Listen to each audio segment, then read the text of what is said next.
Namo Buddhaya.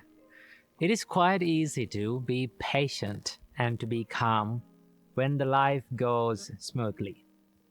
But where our real patience comes into test is in the middle of adversity. I know it is very difficult to practice patience for all of us. It is easier to say to be patient. It is easier to advise to be patient, but it is easy to talk about patience, but to practice this quality, it is really challenges for every one of us. So although it is difficult, although it is challenging, we have to practice this amazing quality that brings the happiness and the calmness and peace to our life. So let's talk about how to practice patience according to Buddha's teachings. So in Buddhism, patience is considered as the greatest virtue. In Dhammapada, verse number 184, the Buddha says, patience is the highest virtue. The Buddhas say that Nibbana is supreme. And the one who harms others is not a monk. And one who destroys others is not a monk. So in Buddhism, a bigger space and a bigger value is given to the patience and to practice the patience as the practice of patience as an inner quality. Not just to talk about it, not just to read about it or to learn about it, but the real practice. So in Buddhism, the greatest quality in Buddhism, the greatest virtue is considered as the patience also. So what exactly is patience? The Buddha describes this as follows. So being able to put up with ups and downs and challenging situations and disagreeable experiences in life is called patience. But to be honest, it is really difficult to be patient. Yes, it is difficult. It is going to be difficult, and it will be always difficult. It will never be easy because that's the nature of all good practices in life. The Buddha said, what brings the happiness to your life, to practice such qualities, is the most difficult thing that you have to do in your life. But although it is difficult, we all have to practice this amazing quality of being patient. Now, in Buddhism, being silent, tolerating, and enduring everything out of fear does not mean the real patience. In Buddhism, the real patience comes with a deeper meaning of life. When someone has a deeper meaning of his life, and when someone knows the true nature of life, then it's very easy for that person to be patient and to practice the amazing quality of patience. Normally, when we tolerate and when we become silent, the reason why we become silent is because of the fear. Sometimes we have no choice to do anything, right? In that case, we become silent. But the Buddha says that that is not the true patience. Someone can see such kind of a person and say, oh, he is patient. But that's not the true patience, because that person doesn't have the power. That person doesn't have the authority to do something, right? So being patient out of fear is not the true patience. The Buddha says about the real patience like this. In Vepaciti Sutta, it is mentioned, so the real patience comes when you understand that there is the beast inside you. What is that beast? The anger. And if you're afraid of that anger, and if you're afraid of that beast to control your life, and if you can be patient in that situation by controlling your emotions and controlling your thoughts and controlling your anger and deciding to not to harm that person, that is called the true patience and the real patience. To practice such kind of a patience, you have to do a great dedication. Sometimes you have to go through a lot of hardships. You have to endure a lot. But still, why you become patient? Because you believe that being patient is the greatest virtue that you can practice in life. And you believe that you are much more better than them. And you have a better qualities than them. If you believe in that, you can truly be patient. To practice patience, the Buddha offers us a path of thinking in a more deeper level of understanding through our life. So suppose a person comes to you and treat you with rude words, right? Or treat you with their meanness. How can you avoid that situation without even worrying? How to do that? So the Buddha teaches us to look at this situation through the 3 marks of existence. So what are 3 marks of existence? So the Buddha says the 3 marks of existence are Anicca, Dukkha, and Anatta. Impermanence, suffering, and non-self. So Anicca. Anicca is the understanding about the impermanence. So the Buddha said that everything in life is subjected to change. If you look at our life, there is nothing that we can hold on to and think and find that is not subjected to change. So once you understanding this intrinsic nature or the inherent nature of impermanence, it's very easy to let go of that anger and to be patient. Because let's say someone blamed you or someone treated you with rude words, okay? Right at the moment that you heard that voice, those words, they became impermanent, right? But here's the problem. Why does we hear the same thing again and again, what they said in our mind, and we keep creating that chain of thought, and we keep creating that anger in our mind? Because the mind has the nature to recreate everything that we heard or what we experienced, okay? So we think that they abused me, they hurt me, and they treated me with these rude words, so I should not be treated like this. But in reality, those words had been impermanent now. They have been vanished. For an example, the words that you heard from me before, now everything has been vanished. They don't exist. That's the reality of life. But once you're understanding this true and intrinsic nature of impermanence, it's very easy to let go of the anger because you don't find anything to hold on to now. What is the word that we have to hold on to now in this moment to be angry? No, it has gone. So once you understand this true nature of impermanence, it's very easy to practice patience. And the second thing that we have to understand is dukkha. Dukkha often refers to as suffering. So the Buddha said that the pain and suffering is a part of our life. So you cannot remove that. We have to face that situation, okay? Because that is the nature of living. The nature of life is, it is always connected or characterized by the pain or suffering. This is not to worry about the pain or the suffering, but to see it as a part of life and accept it, learn to be with it, learn to deal with it. That is how we can understand the suffering. And the final thing that we have to realize and understanding is the nature of anatta. The nature of anatta is the nature of not self or non-self, right? The Buddha says that there are things in your life that are out of your control. Not every time you're going to have everything according to your wishes, okay? There are things that are out of our range of control. Once we understand this true nature of anatta or non-self, it is really easy to accept the truth in life. And it is very easy to not to worry about the things that we cannot control. So if you look at the life, if you look at the situations in your life, in these 3 marks of existence, the Buddha said that it is really easy to practice the patience. It is really easy to love people, to give your kindness to people, because we know that we are not going to last forever, and we know that they are not going to last forever. What they did was not going to last forever. What they said was not going to last forever. So we can let go of the anger and we can move on. So these are the few things and few realizations that will help us to practice the patience in your life. So keep this in your mind and be patient. Namo Buddhaya. So many people think that when it is said in Buddhism that let go of attachments or let go of the desires, They say, oh, the Buddha said, let go of all the things.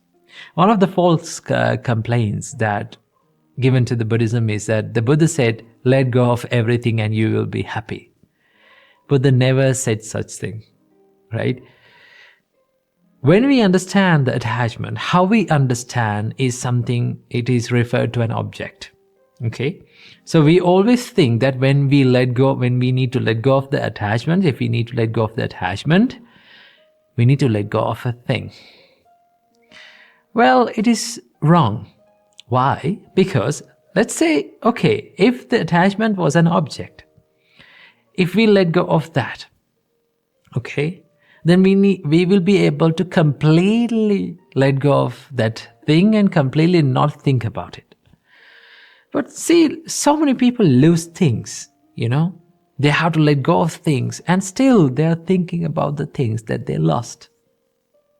So the attachment is not always an object, right?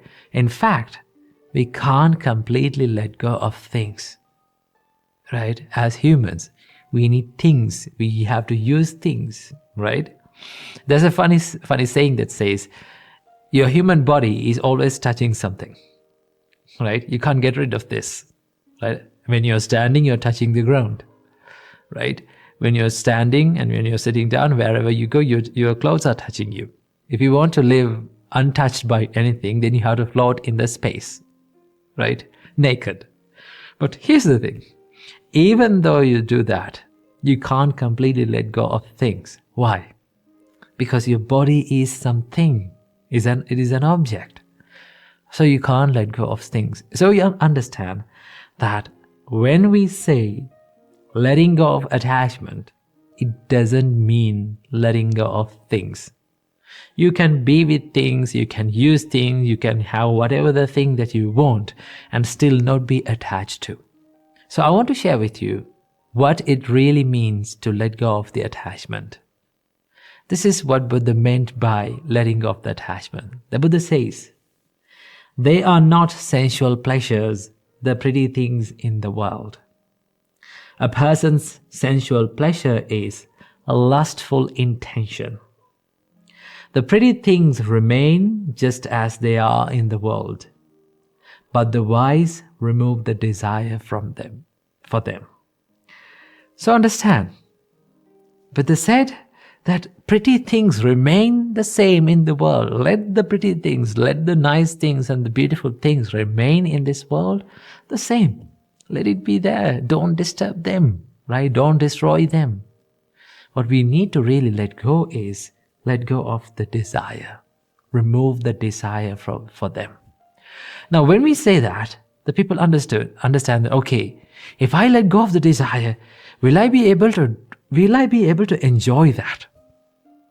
Well, understand, when you let go of the desire only, you can truly enjoy that, right? For an example, desire means trying to keep it for yourself, right? Trying to hold on to it and not letting it to change and you don't like to see the things change, right? You try to make it mine, you try to make it yourself and keep it for yourself. That is what desire does, right? When you do that, what we do is we destroy the beauty of things. For an example, this is a nice story that it is my personal experience, right? When I was at home, I got the chance to go to, when I was at home, I went a lot of hikes, right?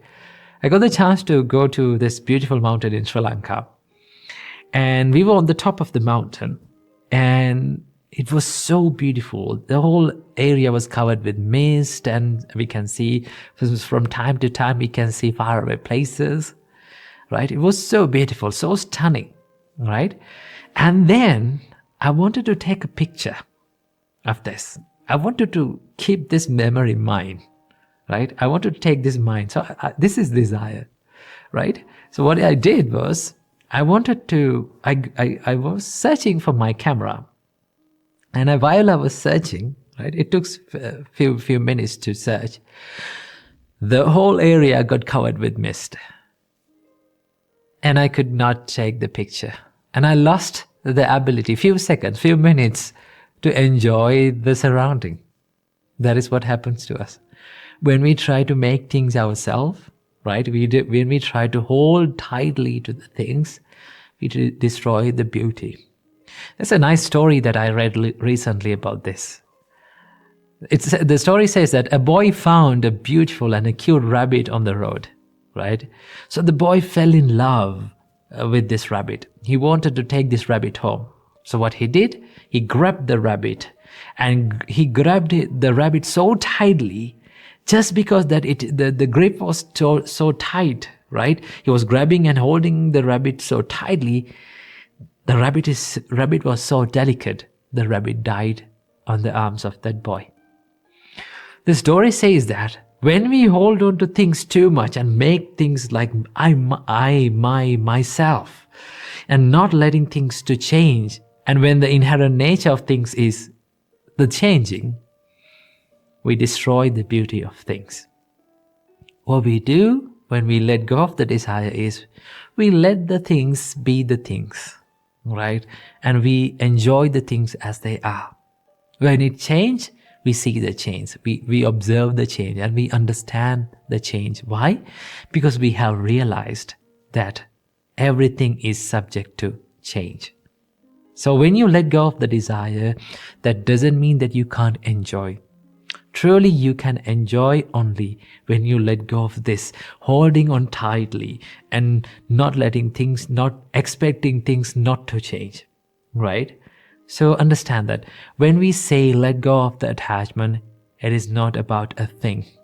It is about these expectations to things to be permanent, and we let go of the desire for them so that we can enjoy this beauty of the world as it is.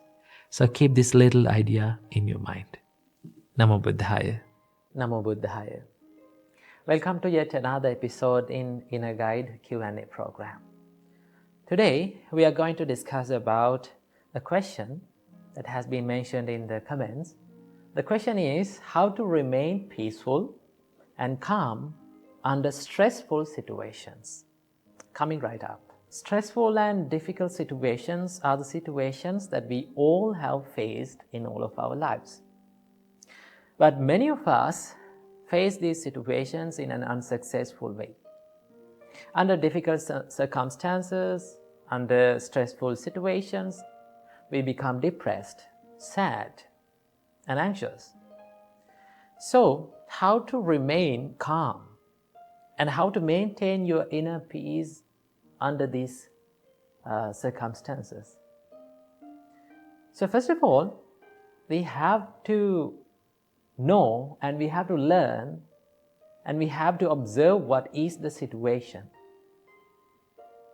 Remember, there is a common nature in all the experiences and situations that we face in our life. What is this? What is that common nature? That is called the impermanence. Whatever we encounter and whatever we experience in our life, soon after that has been experienced, it becomes impermanent. Isn't that right? Yes, it is.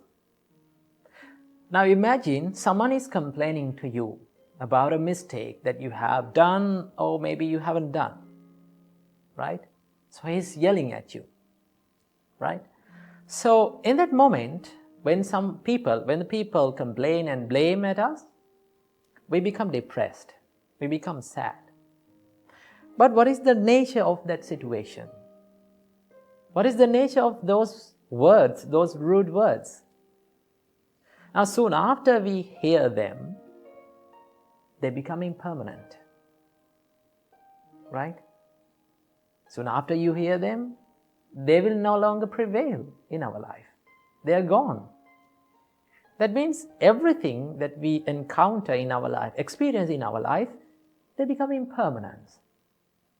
That is the nature. But the real problem is that our mind clings to those experiences, and there's a nature in our mind that it creates again and again those experiences inside.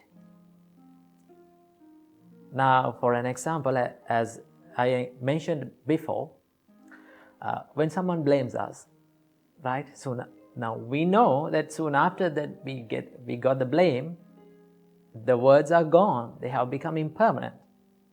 But what our mind does, it creates those words again and again. We think those rude words again and again, and we become sad and depressed. But the real nature is, those words are gone. They have become impermanent. Right? So that is the nature. Understanding about the impermanence. Understanding that these experiences and all the things that we face in our life are impermanent is very important to face or to be calm in a difficult situation. Because you know the nature. That is the first step. We need to understand that each and everything that we face in our life is impermanent. Right? Whether you face a terrible time, it will become impermanent. It will be changed. There will be a good day.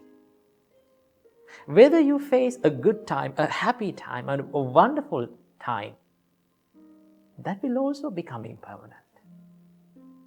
That is the nature. So first of all, you need to understand about this. The world is impermanent. Our life is impermanent. Nothing is permanent in this world. Not even your problems. First step. And the second step. Whenever you are in a difficult situation, whenever you are in a terrible moment, you need to practice some practices or to do something to remain peaceful and maintain your peacefulness and think of a solution to solve this problem. So how to do that? Now, many of us, during the difficult situations, we become panicked. We freak out. So it is the best thing to do during a difficult situation is to do some practices to calm our mind. So what we can do to make our minds calm? The best thing that you can do to make your mind calm and peaceful is do some meditation. Right? Do a little bit of a meditation during that stressful situation. So how to do that? The easiest meditation that you can practice within a stressful situation is to contemplate on your breath. Now, breath is an amazing thing. It changes according to the situation. Isn't that right? So when we are in a terrible moment, right? When we are in a dangerous moment, what is the nature of our breathing pattern? It becomes fast and it becomes shorter. We take short and fast breathing patterns, right? So what is the nature of our breathing pattern? That when we go to sleep, what do we do normally? I think most of you have experienced this. When you go to bed and when you lie down, you take a deep breath in and let it go. That is a sign that your body shows that you are going to rest. So if you need to become peaceful and serene and tranquilized, you need to restructure your breath. So in a difficult and terrible and stressful situation, just take deep breaths in. You can do it. Breathe in deeply and let it go. And contemplate on the pattern of your breathing. Now you can do this, but this needs a little bit of a practice. Right? You cannot do it without a practice. First of all, you need to practice this. Now some people may question, now I cannot do this in a difficult situation. Yes, you cannot do it because you don't have that practice. First of all, you need to practice this contemplation and this practice where there is no stressful situations. Right? That is the thing. The nature of these practices is that if you do it whenever there is no problem, then it will help you to practice that way or the situation or that remedy during a stressful situation. There's a great saying that it says, if you sweat during the times of peace, you will bleed less during the times of war. That means if you practice during the times of peaceful situations and where there is no stressful situations, it will help, that practice will help you to face the difficult situations. So, practice at least 5 minutes a day to contemplate on your breath. Right?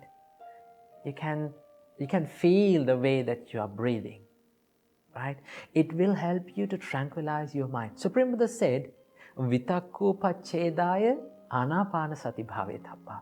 If you need to stop the chattering mind, if you need to stop the thoughts that are popping up all the time that inside your mind, just practice the anapanasati, or which we call the breathing meditation. Just contemplate on the breathing meditation.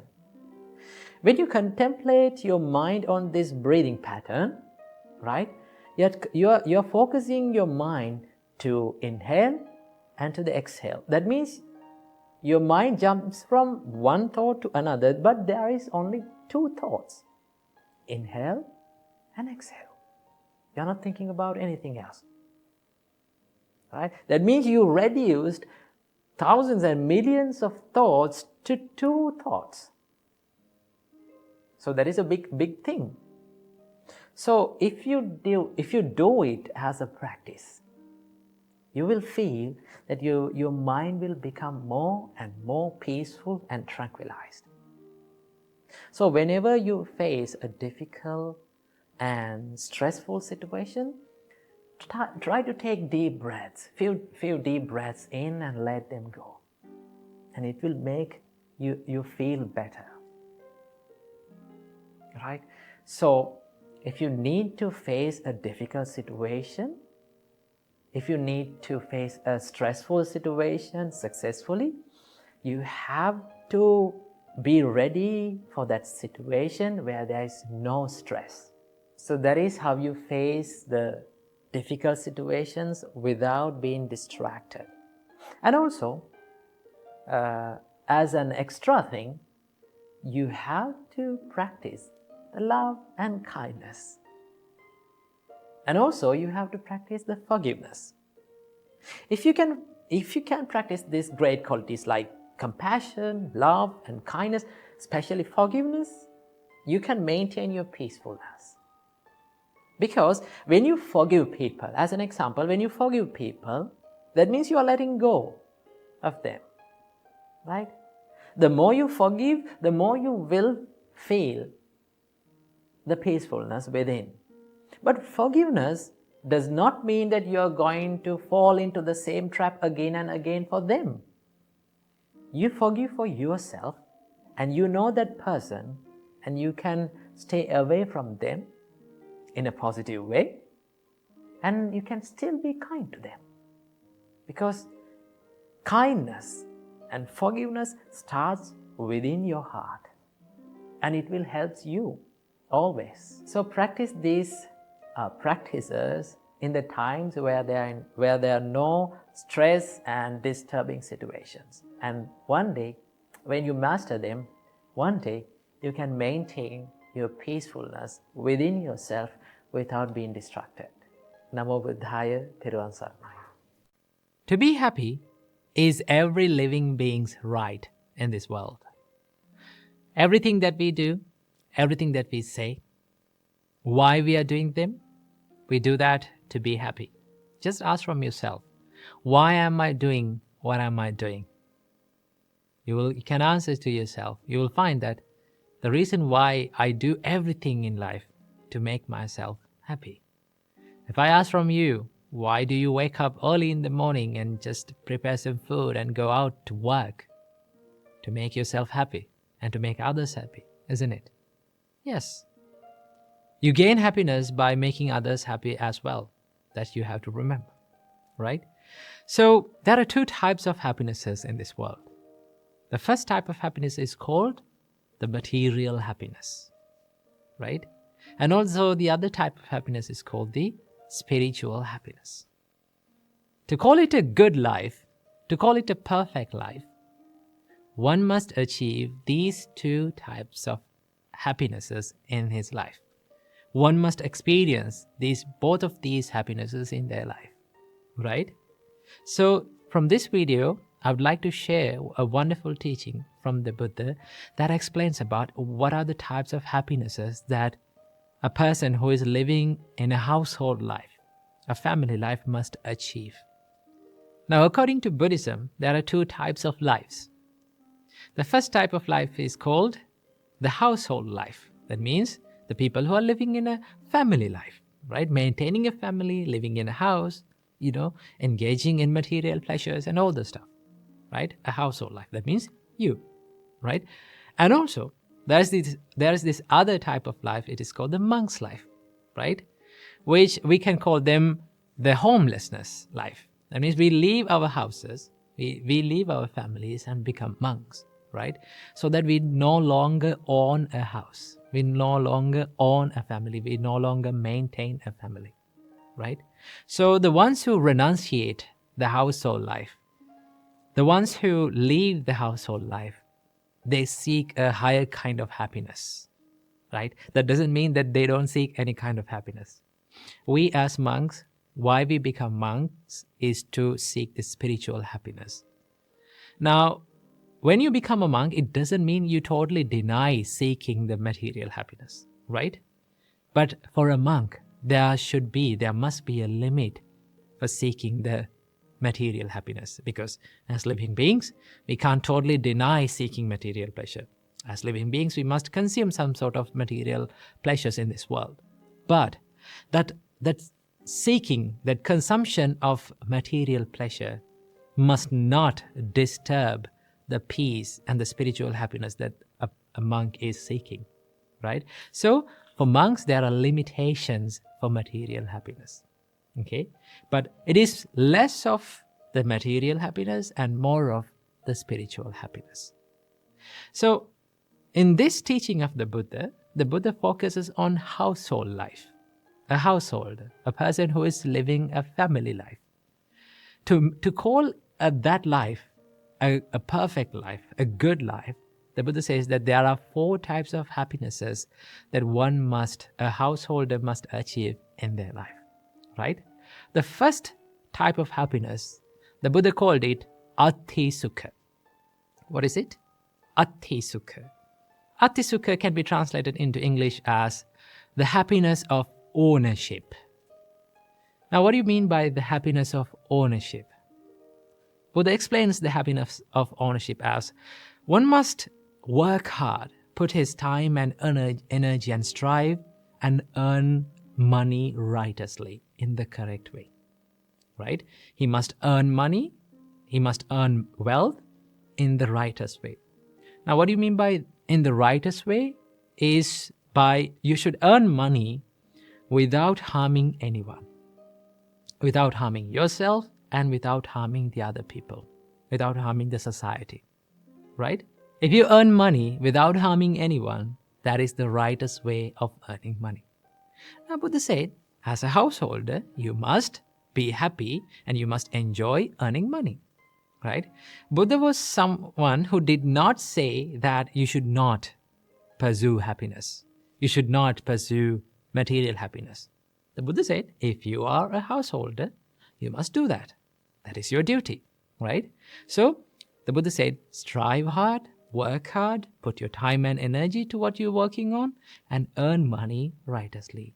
That is a happiness that you can gain, right? When you have enough money to your life, then you can be happy about thinking that I own this wealth. This is my wealth.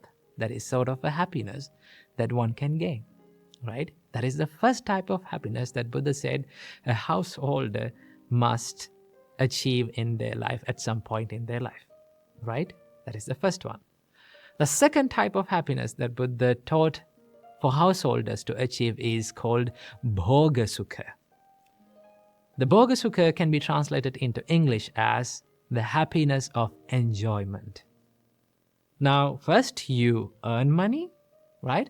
Now you spend money and enjoy it in the correct way, right? The Buddha says that you have to spend money in a way that you should not harm yourself and you should not harm the other people as well, in the righteous way, right? So that when you spend money doing good things like helping people, helping your parents, with your money, with the money that you righteously earned, and when you spend that money on the people who you love, right, to make them happy, it gives you a happiness, right? It is a great happiness that one can achieve. That you have to achieve in your life. Okay, so the second type of happiness the Buddha taught to achieve is called the bhoga sukha, the happiness of enjoyment. The third type of happiness that Buddha taught us to enjoy in the life is called the happiness of freedom from debt. That we called ananasukha. Ananasukha is the happiness of freedom from debt. Now, when you are free from debt, let's say you don't have any loans or any debt to pay, right? You're financially free. Then how much freedom that one can feel, right?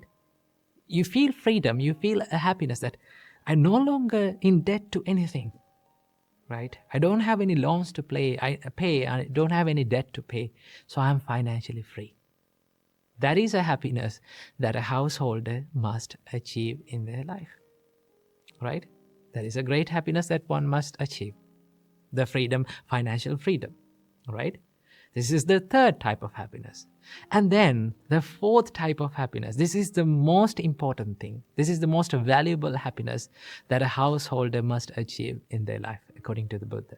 Buddha said, the fourth type of happiness is called anavajja sukha. Anavajja sukha means the happiness from blameless life. Now, what do you mean by a blameless life? The Buddha says that you have to do things, you have to say things, you have to live your life in a way that you do everything with a good heart, with a good mind, with a wholesome heart, right? When you spend your life as a good-hearted person, as a good person, as a wholesome-hearted person, right? It gives you a bigger happiness, bigger enjoyment, thinking about who you are. That is the most important thing, because all the other material happinesses, right? All the other three material happinesses, it can give you happiness, right? I don't say that it cannot give you happiness, but if you did not have this happiness, anavajja sukha, if your heart is complaining who you are, what you do, right? If your heart is regretting about who you are, then the other things doesn't matter, right? What matters the most is how you live in this life, right? At the end of our life, the most important thing that we can be happy about is how we live this life, how much love we gave to other people, right? How much we helped to other people, how righteously and how correctly we lived our life.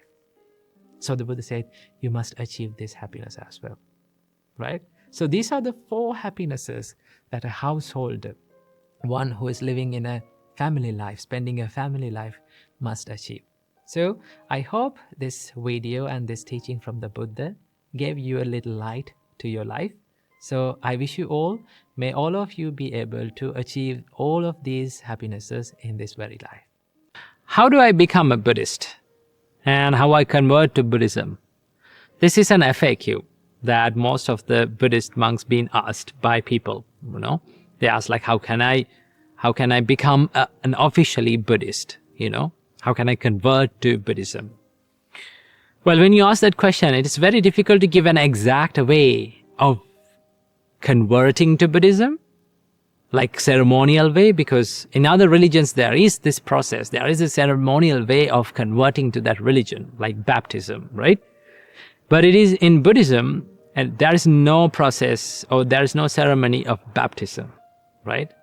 But the process, the way that is a process that is very closer to the conversion, that you can say converting to Buddhism, is going for refuge to the triple gems, or going for refuge to the 3 refuges in Buddhism.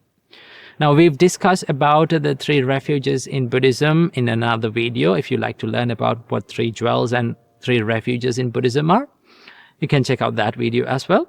So the 3 jewels or 3 refuges in Buddhism is, first one is the Buddha, right? Or the historical Buddha himself. And the second jewel or second refuge in Buddhism is the Dhamma, the Buddha's teachings. And the third refuge is the Sangha, or the monastic community. So if you follow the Buddhist path, if you follow the Buddhist path, one must take refuge in these 3 refuges, right? Buddha, Dhamma, and Sangha. Buddha and Buddha's teachings and the monastic community. Now, why we go refuge to the Buddha? There's a reason behind it. We go for refuge to the Buddha considering him as our inspiration, right? We always look up to his life, way of life, right? And we adopt those valuable qualities to our life. We try to follow his life, character, right? Although we can't follow it for the perfection, we must try to do that. We must learn from his life, right? So as the inspiration, as the role model of our spiritual path, spiritual practice, we go refuge to the Buddha. That is the purpose behind going refuge to the Buddha. And the second, the Dhamma, the Buddha's teachings, why we go for refuge to the Buddha's Dhamma or Buddha's teachings is because it provides the framework for the spiritual practice, right? It provides this framework to us to follow the path. Okay, so we must have the confidence to follow that. It doesn't mean that you have to blindly believe it, right? It doesn't mean that you have to have the blind faith. You cannot have any questions, right? In Buddhism, there is no anything that is unquestionable, right? Everything can be questioned. Right? You may have doubts, you can have doubts, right? Doubts are always seen as sign of improvements according to Buddhism, because Buddha says that if someone thinks, right? If someone thinks about the reality of life, he may have some questions, right? So that he goes on asking the questions, what is the meaning behind this life, right? What should I know? How should I see this life? So when he asks questions, then he gets the answers, okay? In that way, he must seek something. So in Buddhism, we follow the Buddha's teachings by asking questions and by self-exploration and putting it into practice, not just because merely we believe in it. Okay, that is the purpose of going refuge to the Buddha's teachings. It provides us the spiritual framework. And why we go for refuge to the Sangha or the monastic community is because they provide us the spiritual support, the living spiritual support, right? So to get that spiritual support, we need to have confidence on them. So what we do, we go for refuge to the Sangha, right? So these are the 3 refuges in Buddhism. Now, how to go refuge to the Buddha and Dhamma and Sangha, or these 3 jewels and 3 refuges? There is this traditional way of doing it, that is by chanting it, that Buddhang Saranang Gacchami, Dhammang Saranang Gacchami, Sanghang Saranang Gacchami. We chant it for 3 times. And that is the traditional way of going for refuge. You can closely say that this is the way of converting to Buddhism. But here's the thing. Just because you said it, or just because you chanted that Buddhang Saranang Gacchami, I go for refuge to the Buddha, I go for refuge to the Dhamma, I go for refuge to the Sangha, the monastic community, doesn't mean you actually become a Buddhist, right? Because all these refuges follows and it provides a purpose. We need something to do in it. So what we need to do is we need to follow the path, follow the practice, follow the Buddha's advice, right? If you're following the Buddha's advice and if you're putting it into practice, Okay, if you're practicing it within you, then you can call yourself as a Buddhist. But understand, the term Buddhist did not exist in the Buddha's time, right? One of the closest words that we can find that is we can call to as a Buddhist is an ancient word is Buddha Savaka, which gives the meaning of listeners of the Buddha or followers of the Buddha, right? So, to become a follower of the Buddha, you can't just merely chant it and just it becomes okay. It doesn't happen like that. Okay? What you have to do, if you are a follower, you must follow it. You must practice it, right? And confidence in Buddhism or faith in Buddhism always seen like a questionable way of understanding, right? Explore it by yourself, see it for yourself, find it for yourself, and then take it into yourself. Okay? So that is the way to become a Buddhist in the true Buddhist, right? Remember that just because you said that you are a Buddhist, or just because you chanted these lines that I go for refuge to the Buddha, doesn't mean that you truly become a Buddhist. What you have to do is put it into practice. Live in that practice. Okay, so I hope you got some idea about how to become a Buddhist. So in a short answer, there is no conversion or no baptism in Buddhism. What you need to do is follow the Buddha's path. Namo Buddhaya. Welcome and welcome back to another video. Today, I want to discuss with you about how can we become peaceful and how can we become calm from our mind. Now we know that we are living in a world where we are constantly bombarded and constantly overloaded with information, with distractions and all of the chaos. So what happens when we live in such an environment is we become so reactive and we tend to lose our peacefulness, we tend to lose our calmness in our mind. And then what happens is our frustration, stress, and depression builds in. So how can we deal with this? And what can we do to eliminate these distractions and this constant chatter in our mind and have a peaceful mind in the middle of chaos? So today, I'm going to share a few tips where you can practice in your daily life. And then you can, if you practice this, it will be a great help to find peacefulness and calm in the middle of all the chaos. So the first thing that you have to understand is calmness and peacefulness is not an outer source. It doesn't come from outer world, right? It can be found within. So no matter where you live, no matter what the place you live, no matter what you do, if you really focus on this calmness, and if you're clever enough to find that, then you will be able to find the calmness and peacefulness in the middle of all the chaos. So always remember, calmness and peacefulness should be built and should be developed within, okay?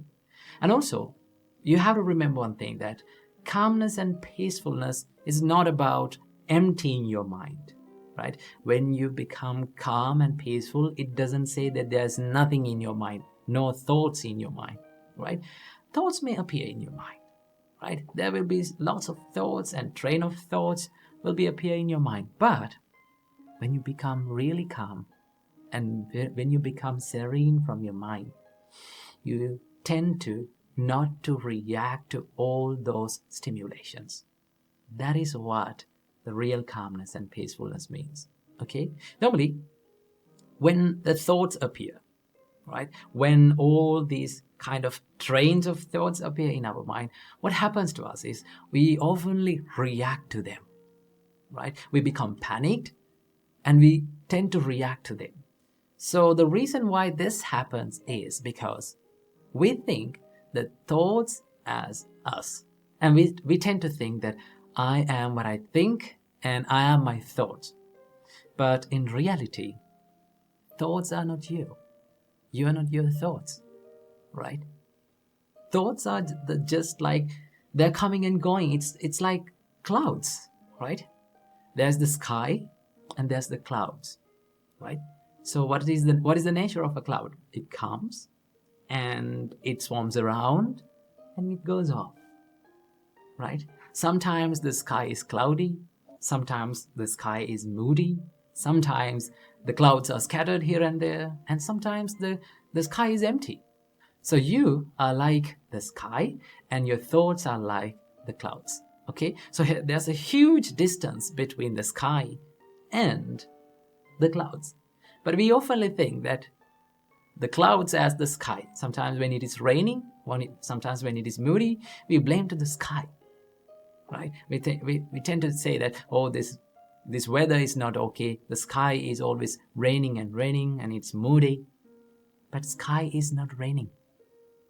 Clouds are what forms the rain, right? Clouds forms the rain. The same as that, when the thoughts appear in your mind, you can take a little step back and think, should I react to this? Should I react upon these thoughts? For an example, if an angry thought came to your mind, what should you do? Just pause a little bit and think, should I react to this? You can have a little bit of a time and think about it. Oh, this is anger. I should not react to this. This is jealousy. I should not react to this. Okay? It's okay to have thoughts in your mind. But if you want to be peaceful, you should not, and you should choose to not to react to those thoughts. So there are a few practices where we can do in our daily life to to make a little bit of a help to this peacefulness and calmness. One thing that you can do is that you can slow down your body movement for a little time period of the day. Maybe like when you have time and when you're working by yourself, maybe like you're walking, maybe like you're writing something, or maybe like you're studying. Try to maintain slow body movements. Now, why I say this? Because our body and our mind is highly interconnected.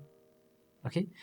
When our thoughts become panicked, our body becomes panicked. So in the other way, if we calm down and if we slow down our bodily movements, it will be a great help for us to slow down the thought process. Then you can take a little time and think about what comes to your mind. That is one thing that you can do. And also there's another great practice that Buddha told us to do, that is called breathing meditation. When you do the breathing meditation, you reduce these heavy loads of thoughts into two thoughts, in breath and out breath. In breathing meditation, all what we are doing is we are constantly becoming aware of in breath and out breath. When you do that, it's sort of like condensing your mind. It's sort of like making your mind soft and peaceful and non-reactive. That is what you can do. And also there's another thing that you can do is to not to judge your thoughts and to be aware of your thoughts. I will give you an example. It's like you're watching a traffic pass by the side of the road, right? You can see cars and bikes and vans and buses are going, but you're not going to judge them. You're not going to stop them. You're not going to chase behind them. You sit by the road and you just watch them. Let the vehicles be the vehicles and you be you. In the same way, let the thoughts be the thoughts and you be you. When you become less reactive to your thoughts, you can find that peacefulness and calmness in your mind. So I hope you got some light about the calmness and peacefulness from this video.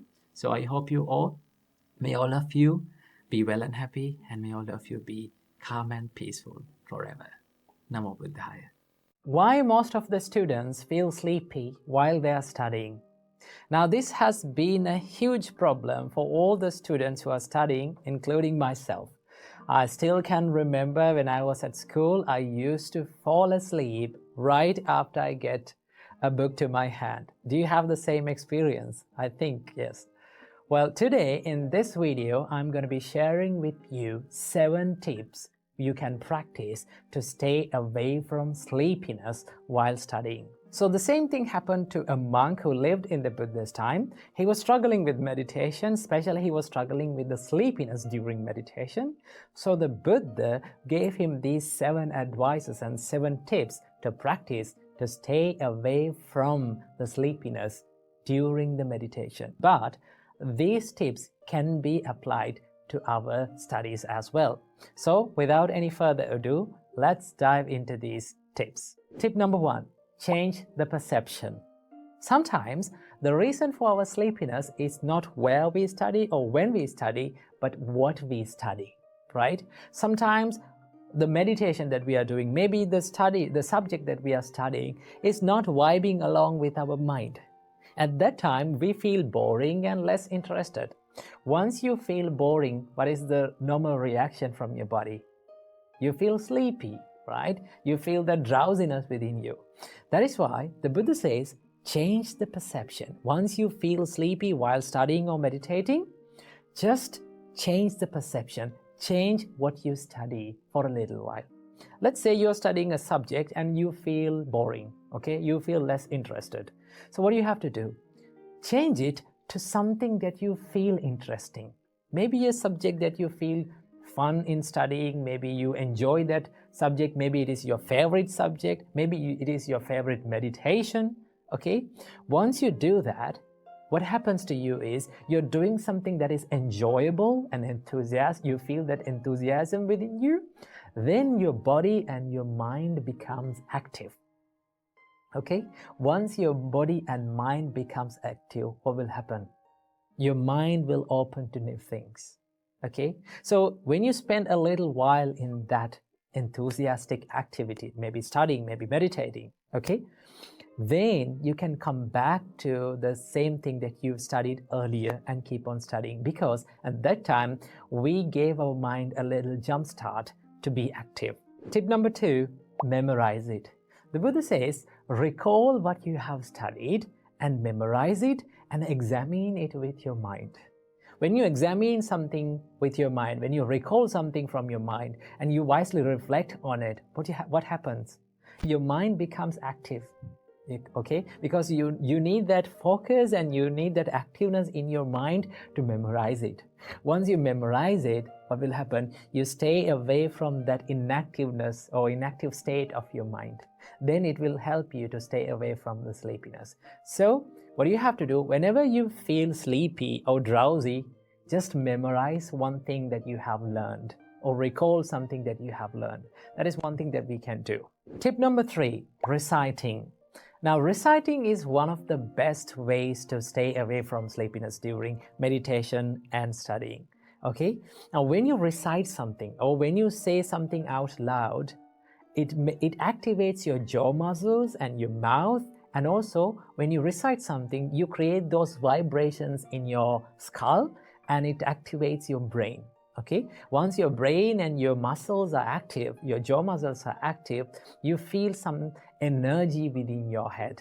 Okay? And then it will be very easy for you to study. And also, when you recite something, it gives that activeness to your body, and then it will help you to stay away from the sleepiness. That is tip number 3. Tip number 4, the Buddha says, pinch your ears and rub your limbs. Now, when you pinch your ears and rub your limbs, what happens is, your muscles get a good blood circulation and your body becomes active. Once your body becomes active, then your mind becomes active. Then you will be less sleepy and you can stay away from sleepiness by doing this. So this is something that very simple that you can do to stay away from sleepiness. Tip number 5, the Buddha says, get up from your seat and wash your eyes with cold water and look at the night sky. Especially if you're studying at night, maybe you're meditating at night, right? If you feel sleepy, you can go outside and look at that night sky. Enjoy the nature, enjoy that breeze. Okay? Once you stay in the nature for a little while, you feel so much refreshed. And then you can come back to studying and meditation and keep on doing it. So nature can make our body so much refreshed. Keep that in your mind. Tip number 6, the Buddha says, focus on the perception of light. Now, most of the time, when we are studying at night, the reason for our sleepiness is the surrounding, okay? Sometimes some people used to study in a dark room, maybe in the darkness, okay, while having a little light on them, okay? The reason for our sleepiness can be the darkness around us, because when the darkness surrounds us, we feel like sleeping because it stimulates our sleepiness, okay? Because we used to sleep in the darkness, and then when there is darkness around us, it triggers our sleepiness. So what the Buddha says is, just when you study, focus on something that is very bright, okay? Focus your mind on something that is very bright and think that you are studying. Imagine that you are studying in the daytime, okay? When you're studying, always try to study under a good light source. And also you can imagine to yourself that I am studying in the daytime, okay? When you imagine it and when you have that perception of light in your mind, then you will feel less sleepy, okay? So that is one thing that we can do to focus on the perception of light. And we have come to the final and the seventh tip, and that is, the Buddha says, do walking meditation. Whenever you are meditating, okay, or when you are studying, if you feel sleepy, if you feel drowsy, just get up from the seat and go and walk back and forth with mindfulness, okay? Focus on your bodily postures and bodily movements and go walk back and forth for a little while, okay? It will activate your body as well as it will activate your mind, because we need a good focus to be mindful, okay? Once the mind becomes mindful, it activates our mind. So that is one way that we can stay away from sleepiness, to do the walking meditation. So, okay? So as students, you all can do these things. Let's say you tried all of these 7 tips and none of them worked for you, okay? You still feel sleepy. Then what we can do? The Buddha says, if none of them worked for you, that means you really, really need a sleep, okay? So that is why the Buddha says, then you can go to bed mindfully, okay? Being mindful about the posture that you are going to sleep, and you have to remember to yourself that right at this time, okay, maybe after 1 hour, I'm going to wake up, okay? When you do that, when you remember to yourself that the wake up time, then it is very easy for you to wake up. And also remember, most of the time, the students enjoy sleeping, okay, more than studying, okay? It is all about our priorities. When we give the priority to study, we can easily study. When we give the priority in our mind to sleep more than studying, then you feel more and more sleepy. So that is why it is all about what you give priority to, okay? So remember, so if none of those 7 tips worked for you, just have some rest and then go back to studies or meditating. So these are the things that we can apply to our daily life to stay away from sleepiness during studying and also during meditating. So apply these things and see what works for you.